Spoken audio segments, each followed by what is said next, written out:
अस्सलाम वालेकुम प्यारे दोस्तों और बच्चों। आज की कहानी का नाम है अपना पेट तो कुत्ता भी पालता है। गांव चंदरपुर के लोग चौधरी से बड़े परेशान थे। चौधरी को सिर्फ अपनी जेब भरने का ख्याल रहता। वो गांव के लोगों की जरा भी परवाह नहीं करता था और ना ही इनके दुख सुख में काम आता था।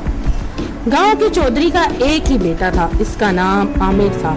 आमिर बाहर के मुल्क पढ़ लिख कर आया था और इसका मिजाज अपने वालिद से बिल्कुल मुख्तलिफ था।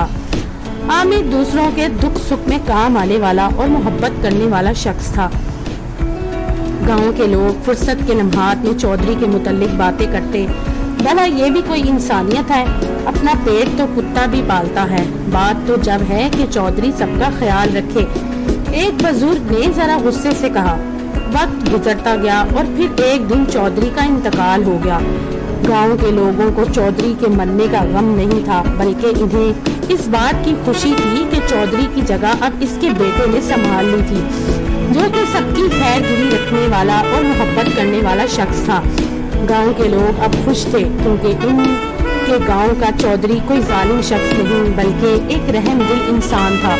तो दोस्तों, अगर आपको ये कहानी पसंद आए तो मेरे चैनल को लाइक और सब्सक्राइब जरूर कीजिएगा।